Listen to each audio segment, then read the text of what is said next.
Have you ever been declared dead by your own family? I just wanted to check my bank account. But instead of a balance, I saw a single line of red text. Account not found. Holder is deceased. Problem is, I'm very much alive, and I know exactly who's behind it. I'm Avery Whitman, sole heir to a $24 million estate my grandfather left me, and the same people who once called me daughter tried to erase me from existence. In this video, I'll show you how they faked legal documents, filed a death certificate under my name, and almost sold everything I was meant to inherit, using my forged signature. But they didn't count on one thing. My grandfather saw it coming.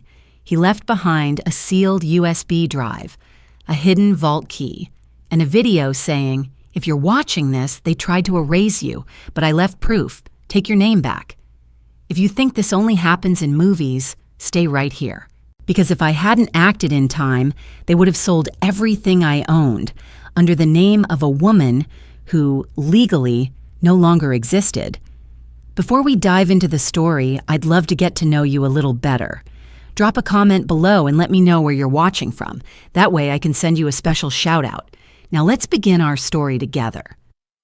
They said I wasn't part of the family anymore, but that didn't stop Grandpa from writing my name where it mattered. The oak-paneled walls of Halpern and Bell smelled like lemon polish and memory. Every surface gleamed. The place felt like it hadn't changed since the Confederacy fell. I sat straight-backed on the edge of a burgundy leather chair, palms flat on my skirt, while the humidity from outside clung to my arms like guilt. It was late spring in Charleston, and inside the conference room, the air was thicker than the heat. Mr. Halpern cleared his throat. His voice had the precision of a tuning fork. "We are here to fulfill the final wishes of Charles Whitman, Sr." My father, Douglas Whitman, didn't look at me. His cufflinks caught the light like two tiny shields. My mother, Margaret, had a scarf tied neatly around her neck, as if she might break into opera. Sophie gave me a nod, brief and brittle. She looked like she'd been plucked out of a garden party brochure. Peach blouse, gold studs, hands folded like pressed flowers. I hadn't seen any of them in 6 years. Dad once warned me, "You walk out that door, don't bother walking back in." And I hadn't. I left when I realized my place in the family came with silent terms. Agree, smile, stay small. But today, the door opened on its own, with a lawyer and a locked folder. I didn't knock. I was invited. Mr. Halpern opened the folder. Per the instructions of the deceased, I'll read the will in order of designation. First, Sophie. To my granddaughter, Sophie Whitman, I leave my 1958 Martin D28 guitar and the vacation home in Pawleys Island for her quiet strength and the music she never let the world silence. Sophie inhaled softly, blinking too fast. I saw it, the flicker of real emotion, quickly masked with a soft smile. She looked down, maybe to hide the tears or maybe to hide relief. She hadn't expected much. Next came my parents. To my son, Douglas, and his wife, Margaret, I leave the pair of Seth Thomas regulators that once stood in the Town Hall of Columbia, and a donation in your names to the American Historical Preservation Trust. Dad didn't react. Mom adjusted the knot of her scarf. Her lips curled, barely. Then Mr. Halpern paused, lifted a second sheet, and read it like a man defusing a bomb. To Avery Whitman, my entire financial estate, totaling $24 million. The silence was immediate and bottomless. Then, no. Douglas rose from his chair like a man slapped. That's not right. Margaret let out a short, sharp laugh. This must be some kind of joke. Even Sophie turned her head toward me, eyes wide. Her mouth opened slightly, then closed again. She said nothing. Mr. Halpern remained still. Mr. Whitman revised his will 6 months ago. It was notarized and filed through the appropriate legal channels. My father's hands trembled, but his voice tried to stay firm. This is absurd. She's not even... He stopped short of saying it. Margaret stood, walked over to the table, and picked up the envelope I was holding. She didn't ask, just took it. Her fingers moved fast, practiced. She tore it in half before I could move. Bits of paper fluttered to the floor like snow. Behind her, Douglas grabbed the ceremonial check Mr. Halpern had laid out as a formality. My name printed in grand calligraphy, the numbers comically large. He struck a match. "You want this?" he growled, eyes locked on mine. "Then watch it burn." The paper curled, blackened, and finally collapsed into ash in the polished silver tray. He looked at me like he'd just severed the last thread holding me to them. I didn't flinch. I didn't need to. Let them believe they'd destroyed the only proof. Let them think it was over, because what they burned wasn't real. The actual envelope, the notarized letter, still tucked inside my coat, flat against my ribs like a second spine. Dear friend, what would you do if you were in my shoes? I bet you can't guess what's coming next. But before we go any further, drop a 5 in the comments if you're still with me, because what happens next might just leave you speechless. I sat quietly, hands folded again. The room reeked of scorched paper and rage. The polished floors reflected everyone but me. Sophie looked over. There was something new in her expression. Not anger, not pity, recognition. I didn't smile. I didn't move.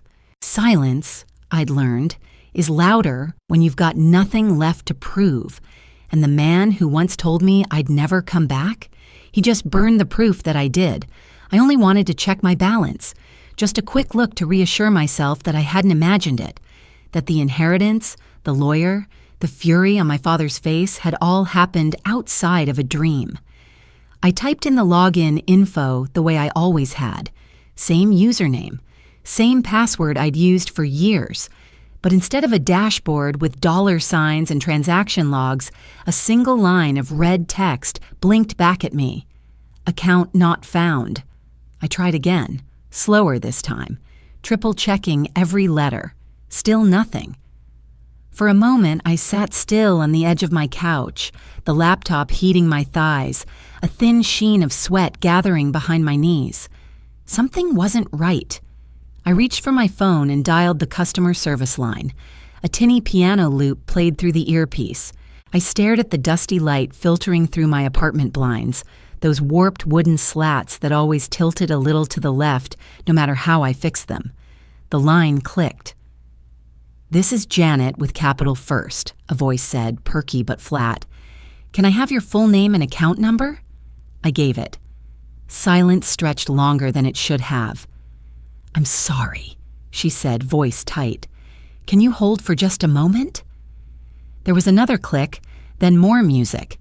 When she returned, her tone had changed, less scripted, more hesitant. "Ms. Whitman, according to our system, the account tied to your Social Security number has been closed due to the account holder being deceased." I blinked. "Excuse me?" "It says here the certificate was received and verified 2 weeks ago." "That's not possible." I understand. I can escalate this, but it may take several days. You'll need to visit your local branch with proof of identity, and I am my proof of identity. I understand, ma'am, but I ended the call before she could finish. Outside, the late spring air hit like a wall, humid, unyielding. I walked the 5 blocks to the DMV on instinct, barely registering the traffic lights or the sting of sun on my shoulders. The clerk behind the plexiglass barely glanced up as I slid my ID across the counter. Then she did a double take. Her fingers hovered over the keyboard before she leaned in, lowering her voice. "I'm going to ask you something strange, okay?" I nodded. "Do you know someone filed a death certificate under your name 2 weeks ago?" "No," I whispered. "But that's what the bank said too." She stared at the screen, then at me, then back again. "You need to speak to someone higher up. This shouldn't be possible without a family member submitting proof, medical documentation, a body, frankly." I exhaled a dry laugh. "Well, here I am, no casket required." The clerk looked like she wanted to say more but thought better of it. "Take care, Miss Whitman," she murmured. I stepped outside, the air buzzing in my ears. The sidewalk shimmered under the sun. A breeze tugged at the hem of my dress. I leaned against a lamppost to steady myself. And that's when I saw her. Across the street, half hidden by a sycamore tree, stood a woman in a pale blue scarf. She wasn't looking at her phone. She wasn't waiting for a bus. She was looking directly at me. When our eyes met, she turned and vanished into the crowd. Back home, I locked the door behind me, drew the blinds, and dropped to my knees in front of the cedar chest that had followed me from apartment to apartment. My grandfather's letters were still inside, tied with a crimson ribbon he'd used for every birthday card since I turned 10.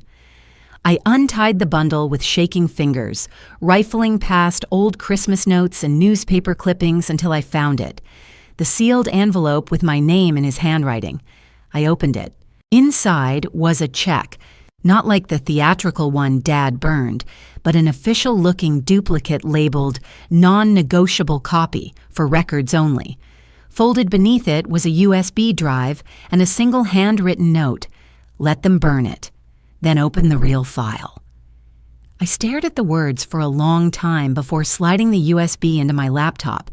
The screen blinked, then loaded a folder labeled Box 722.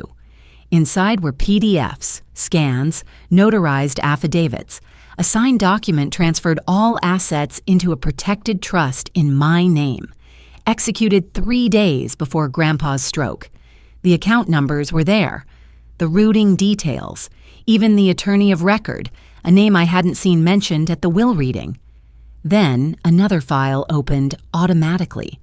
A message appeared, centered on the screen. They're not after the money. They're after your signature. I leaned back, heart hammering in my chest. The room was too quiet.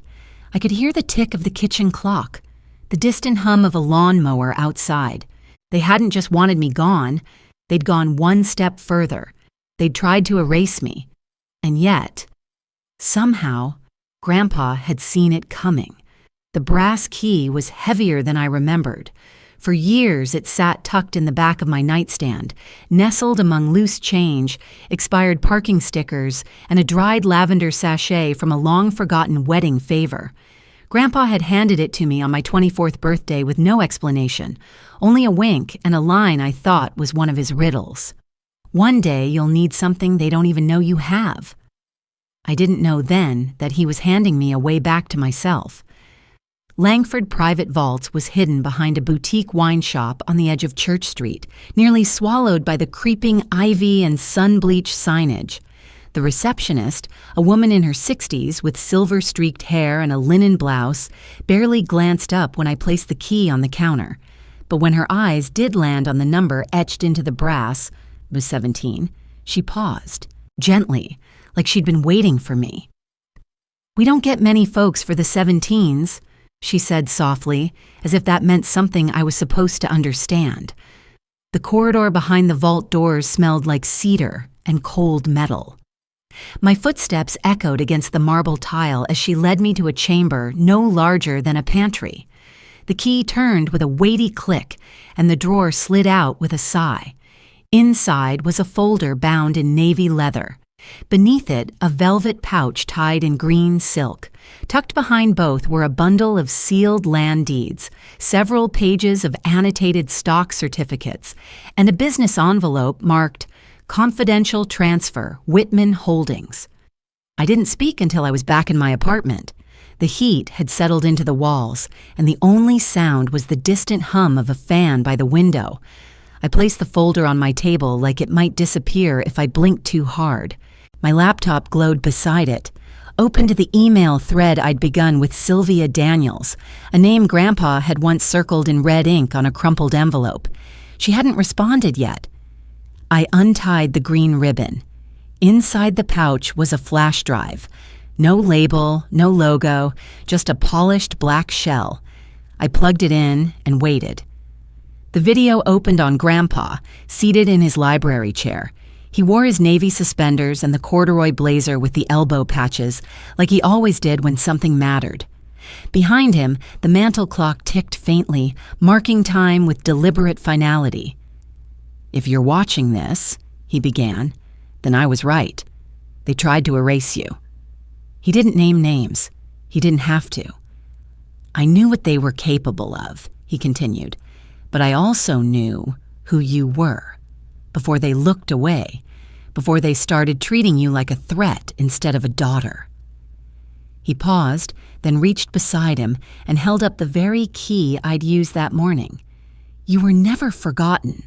When the video ended, I opened the final page of the Navy folder, a notarized document signed and dated 5 months before his death, transferred majority control of the Whitman family holdings to me. Not shares, not conditions, control. The email came in at 8:03 p.m. from estate@confidentialmail.org. Subject, urgent, internal use only. They forged your signature. They're selling the company. Check your corporate portal. Do it now. I didn't recognize the sender, but the words carried that strange chill of truth I'd begun to feel too often. I logged in. The dashboard still bore my name, Avery L. Whitman, but under activity history, I saw something that made my stomach clench. There were signed documents filed under my identity, transfer approvals, a sale agreement for the Charleston land portfolio, and a corporate restructuring form redirecting dividends into a new holding shell I didn't recognize. My hand hovered over the screen. They were using my death as legal cover, and my name, my signature, as a weapon. I clicked Download All on the folder labeled Charleston Land Archives. Then I opened a new message window and began typing to Sylvia.Daniels, olafirmarchive.com. Subject Whitman Estate Irregularities. Sylvia, I need to talk. They're trying to sell what doesn't belong to them, and I have proof. The cursor blinked as I stared at the screen. The video, the vault, the email, the forged signatures. It wasn't just about money anymore. It was about control, about the name I was told no longer belonged to me. I pressed send. Then I reached for the flash drive again. If Grandpa had trusted me with the key, then I owed it to both of us not to stay silent anymore. In that courtroom, I didn't need to prove I was alive. I just had to prove they knew I was. April light filtered through the high arched windows of the Charleston County Courthouse. It laid pale rectangles across the marble floor, slicing through dust and silence like judgment. The place hadn't changed in decades. Same cracked leather benches, same humming fluorescents that buzzed just loud enough to needle your thoughts. But I had changed. I wasn't the girl who left with a suitcase and a half-whispered goodbye. I wasn't the granddaughter they disinherited behind closed doors. Today, I carried my name like a sword. Sylvia Daniels walked beside me, her dark heels soundless on the tile, her eyes ahead. She didn't make small talk. She didn't need to. She wore purpose like a tailored suit. Douglas and Margaret were already seated at the front of the courtroom. My father looked like he was sculpted from iron, jaw rigid, eyes fixed on the judge's bench as if he could will this away. My mother clutched a structured purse like it contained her last ounce of control. Sophie sat behind them in a dove-gray blouse, hands knotted in her lap. She didn't look at me, but I saw her swallow hard when I entered. "All rise," the bailiff called. We stood. The courtroom shifted as Judge Kinley entered, his black robe swaying, face unreadable. His reputation was known across the state. Firm, fair, allergic to theatrics. Sylvia had insisted on filing the case here, and now I understood why. Sylvia rose. "Your Honor, today we present evidence of fraud, identity suppression, and unlawful estate manipulation. My client, Ms. Avery Whitman, was falsely declared deceased and stripped of her legal inheritance by her own family. We will provide proof of forged documentation, a fraudulent death certificate, and an attempt to liquidate assets without her knowledge or consent." The opposing attorney, Mr. Barrett, rose with a practiced smile and a voice thick with condescension. "Your Honor, we contend that this is an emotionally charged family matter, regrettable, perhaps, but without legal merit. The defense will demonstrate that Ms. Whitman's claims lack evidentiary grounding." I sat still, hands folded. Not because I was calm, but because every fiber of me was anchored in not becoming the angry, unstable woman they always painted me as. Sylvia said nothing in reply. Instead, she tapped her tablet. The lights dimmed. The screen behind the judge flickered to life. Grandpa appeared. Not the frail man in a hospital bed, but the Charles Whitman I remembered, firm-voiced, eyes sharp. "If you're watching this," he said, "then they've tried to erase her. Let the record show. Avery is my legacy." A hush fell over the courtroom like snowfall. Margaret stiffened. Douglas shifted, nostrils flaring. Sophie pressed her lips together and dropped her gaze. Sylvia continued, methodical. She displayed a notarized copy of the amended trust, Grandpa's signature, witnessed and dated. Hospital records, time-stamped, placed me in Charleston during the supposed week of my death. Credit card receipts, digital geotags, even security footage from a cafe on King Street, each one a nail in their coffin of lies. Then came the death certificate, filed 2 weeks after Grandpa's funeral, submitted by Margaret, certified by a doctor who, as Sylvia pointed out, had never examined me. Douglas rose from his chair, voice booming. "This is a setup. You think you can shame us with theatrics and doctored files?" Judge Kinley looked up, one brow raised. "Sit down, Mr. Whitman, now." Margaret hissed. "This is a family matter, not a courtroom drama." Judge Kinley leaned forward, hands steepled. "You made it legal the moment you filed a fraudulent death certificate. The law does not exempt family." Sylvia raised one final document, an email string between Douglas and an investment banker. The message was clear. They had used my legal death as justification to sell off company shares, without my knowledge, using forged digital signatures. When the final file closed, there was only silence. Then the gavel came down, sharp and final. "This court recognizes Avery Whitman as the sole legal heir to the Charles Whitman senior estate. All previous asset transfers are hereby frozen pending investigation. Court is adjourned." It was over, or rather, it had just begun. The reporters were waiting outside, cameras flashing, questions flying like locusts. Sylvia shielded me as we walked through them, guiding me down the courthouse steps like a lighthouse through fog. But it wasn't their voices that stopped me. It was the vibration in my coat pocket, my phone. One new message, from Sophie. "Can we just talk? Just us, like before." I stared at it, thumb hovering. The courthouse behind me still echoed with everything they'd done to keep me invisible, and yet here I was, breathing, named, unerased. As we walked toward the car, I glanced back at the courthouse, its stone columns now casting long shadows across the steps.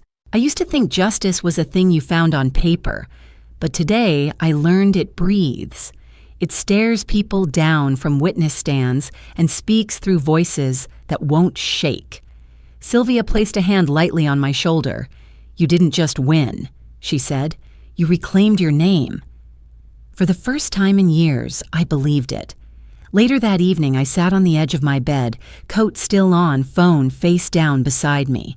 The court had ruled, the world had watched, but part of me was still listening, for a door to slam, for someone to take it all back again. Instead, there was only silence. Then I reached into the inside pocket of my coat and pulled out the last thing Grandpa ever gave me. The letter he'd handwritten years ago, sealed in wax, stamped with his initials. I hadn't opened it. Not yet. But tonight felt like the right kind of ending. Or maybe the right kind of beginning. She was already sitting when I walked in, curled over a cappuccino that had gone lukewarm. Her eyes flicked up as the door chimed, and for a second I saw the Sophie I used to know, the one who cried when we watched old Disney movies, who whispered secrets to me in the dark when we shared a bedroom full of posters and mismatched pillows.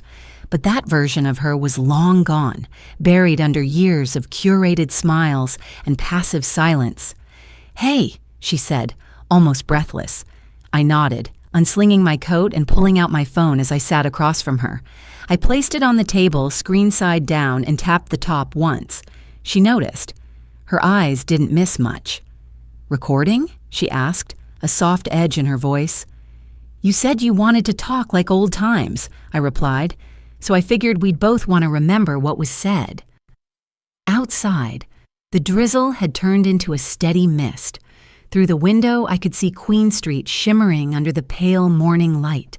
Inside, the cafe smelled of cinnamon rolls and cardamom syrup. The mural of pink camellias behind Sophie's head made the whole space feel like it had been painted just for this. Two sisters in a standoff, neither of them fully understood. "I didn't know they filed a death certificate," she said suddenly. I knew about the trust, but Dad he gave me papers and I signed." I didn't say anything. She stirred her coffee even though she hadn't taken a sip. "I thought you were gone," she added. "Like really gone. After Grandpa's funeral, I didn't think you'd ever come back." "And that made it easier to take what wasn't yours?" I asked, voice level. "No, I didn't take it, not really, She stopped herself. "I didn't think you'd fight back." I looked her straight in the eyes then. "You're right, I didn't fight back." A pause. "I outlasted you." It landed. She flinched, then looked down, blinking fast. For a moment, I could feel her trying to reach through time, through guilt, through some version of her own story where she wasn't complicit, just swept up in something too big to fight. But we were both grown now. We knew better. "They said you were unstable," she whispered, "that you'd burned bridges, that Grandpa changed the will out of spite." "They lied. I know that now." She finally lifted her coffee and took the first sip. It was too late to be warm. "I came because I wanted to tell you myself," she said, "not to ask for anything, just to say I'm sorry." I wanted to believe her. I really did. But too much had been done in the dark.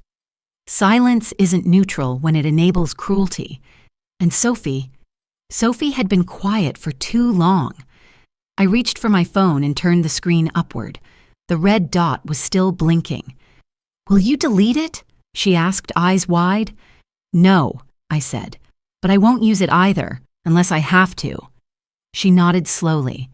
Maybe she understood. Or maybe she'd just added it to the ledger of things she couldn't control anymore. "Is there any way back?" she asked. I stood. Not to what we were. Outside, the rain had started to clear. The street looked clean and wet and a little unreal, like a postcard version of Charleston.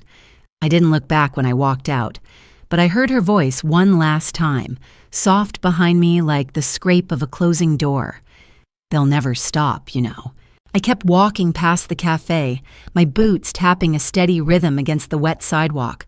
My coat pulled tight around me, not just from the chill, but from the weight of everything I wasn't sure I'd ever get back. Closure isn't a door you walk through. It's a path you carve by choosing not to walk in circles. Sophie's voice haunted me more than I expected. Not her words exactly, but the tone, the way her guilt sounded like hope. Like maybe saying sorry could rewind the years we lost. Like maybe recording the truth could undo the lies she let grow. When we were little, she used to braid my hair while I read aloud from those chapter books with strong girl heroes. I remember once, she said, "I like stories where people make it out." I used to think we would too. But survival doesn't always mean reunion. Sometimes it just means living through the betrayal long enough to name it, to hold it in your hand and decide you're done letting it shape you. At home, I uploaded the recording to an encrypted drive, not because I planned to use it, just because I'd learned something Grandpa once told me in a moment I hadn't understood until now. Keep a record, not a grudge. That, I realized, is how you survive a family like mine. You don't match their silence, you document the noise, and then choose peace anyway. Later that night, as I washed the cafe smell from my coat and set my phone beside the bed, I thought about Sophie's last words again. They'll never stop. She might be right. but neither will I. Sometimes I wonder what version of me they remembered when they decided to erase me. Was it the girl who slammed the door that night in 2018? Or the one who cried into her coat sleeve when Dad told her not to come back? Or maybe they remembered neither. Maybe it was easier to erase someone when you pretend they were never whole to begin with. The hardest part wasn't the betrayal. It was the rewriting of the story, watching my name vanish from papers, from conversations, from the folds of their lives like I'd never fit there in the first place. But you can't unexist someone who remembers themselves. And I remembered everything. There's a strange comfort in proof, in paper, in a file saved with your name on it, time-stamped and legally intact. That's what I had now. Not their love, maybe, but their lies, documented, undeniable, and archived. Maybe that's what surviving means when family fails you. You don't rebuild the old house. You make a map to where the fire started, so it never happens again. I poured myself a glass of water, sat in the dim quiet of my apartment, lit only by the city's reflection against my windows. The world outside kept spinning, and I, finally, was still. They erased my name from a bank, a company, and a family tree, but they forgot about the title deed. The lock clicked with a reluctant sigh as I turned the key. The studio door gave way to a hollow, sunlit room. Floorboards creaked, and the smell of dust mingled with lemon oil lingered from decades past. It sat tucked between a florist and a shuttered laundromat. The brick facade chipped, but proud. The windows let in more light than I expected. It felt like something that had been waiting. The landlord, an older gentleman in a Red Sox cap, gave a quiet nod as he handed over the deed. "Found the original license in the file," he said, tapping the folder. "Looks like your grandfather had big plans for this place." I smiled. He always did. He tipped his hat and left me there. Just me, a set of keys, and a new beginning that smelled faintly of camellias from next door. I crossed the room and opened the envelope Grandpa had marked "Final." Inside, among folded paperwork and a key card, was a faded photograph. Spring Fair 2006. I was 12, sugar-dusted from funnel cake, laughing so hard my eyes nearly closed. Grandpa was beside me, mid-laugh himself, one hand holding the treat, the other steadying my shoulder like I might fly away. Beneath the photo was a folded business license, pre-filled, signed, stamped. Whitman Studio, Private Commission and Community Arts. There was a note beneath his signature, "Make something they can't erase." I pinned the photo on the corkboard beside the window. Below it, I placed the license in a simple black frame. For the first time in years, I felt something settle in my chest. Not vengeance, not victory, just stillness. The paint-stained floorboards beneath me echoed every movement. I sat cross-legged on the warm patch near the windows, the final envelope still in hand. Grandpa's blueprints rested within, sketches, plans, outlines. One in particular caught my breath. It was the studio layout, drawn with his meticulous pen. In the corner, marked lightly in pencil, he'd written, "Future unknown, leave space for it." I touched the letters gently, the graphite barely clinging after so many years. There was no need to add to it. Just knowing he left that space, for me, was enough. I lifted my phone, took a single photo, the front door, slightly ajar, with the new sign hung clean above it. Whitman Studio. No filters, no hashtags, no caption. I posted it quietly, like planting a seed in the dark. The ding came moments later. Inbox, one new message. Subject, transfer of control confirmed. I didn't open it. Instead, I stayed there on the floor, surrounded by light and sawdust, the hum of the florist next door drifting in through the open window. I imagined him sitting beside me, still in his corduroy jacket, sketching something for spring. He would have liked the way the light fell across the room. He would have called it honest. I picked up a brush and laid it gently on the table. Not to paint, not yet, just to let it be there. Because sometimes healing doesn't arrive in grand gestures or perfect closure. Sometimes it walks in quietly through an old door and asks nothing more than to be seen, to exist. And in that tiny studio, with my name on the sign, I did.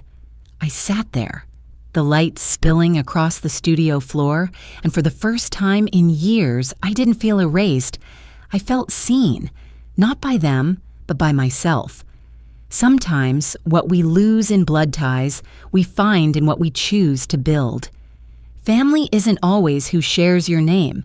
It's who remembers your worth. And forgiveness doesn't mean forgetting. It means protecting your peace while honoring your truth. If this story reminds you of something you've walked through or walked away from, I'd love to hear what stayed with you. Leave a thought below or simply carry this with you today. Thank you for listening.